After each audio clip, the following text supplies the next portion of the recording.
तव्हां ॿुधंदा त मिस्र में जॾहिं हज़रत यूसुफ अलैहिस्सलाम खे आंदो वियो, अल्लाह जो प्यारो नबी हज़रत यूसुफ अलैहिस्सलाम आयो ऐं जेके खणी आया उन्हनि ॿोली लगाई त असां हज़रत यूसुफ खे फ़रोख्त करणु चाहियूं था, असां हज़रत यूसुफ जो सौदो करणु चाहियूं था।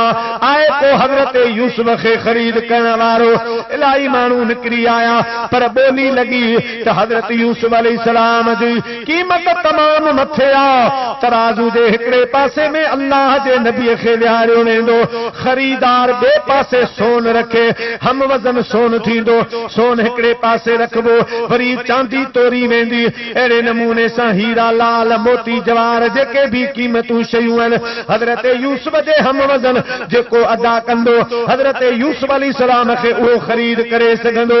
मुंहिंजा प्यारा भीड़ लगी वई, सॼियूं गलियूं भरजी वयूं, बाज़ारूं भरजी वयूं, सभई इन नियत सां आया, पर हिकिड़ी माई आ, पोढ़ी आ, कुरारी आ, सुट खपाईंदी ही, सुट खपाए पंहिंजो घर हलाईंदी ही। साहब मुंहिंजा प्यारा उन मेड़ाके में पई फिरे, हिकिड़े शख़्स जी नज़र पई आ, चवण लॻो अम्मा पोढ़ी सिज लही वेंदो, ऊंधाई अंधोकार थी वेंदी, जल्दी जल्दी घर हली वञ। पोड़ी माई आ, देर थी वेंदी, बारारी जी आए, तूं हज़रत यूसुफ खे छा ख़रीद कंदे?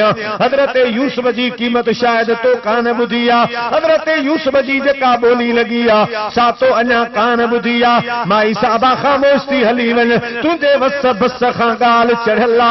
उहा अम्मा पोड़ी कुर्बान उन जे जवाब तां पाण चवण लगी, ऐं जवान मूंखे बि यकीन आ, भरोसो आ त मां ख़रीद करे कोन सघंदसि, मूं वटि एतिरो मुल एतिरी क़ीमत कान्हे का, पर इहा नियत खणी पई घुमा त जॾहिं क़यामत जो ॾिहाड़ो थींदो हज़रत यूसुफ जे ख़रीदारनि जी लिस्ट निकिरंदी। उन्हनि में ख़रीदण वारो त हिकिड़ो आ, पर उम्मीद रखण वारा खोड़ल।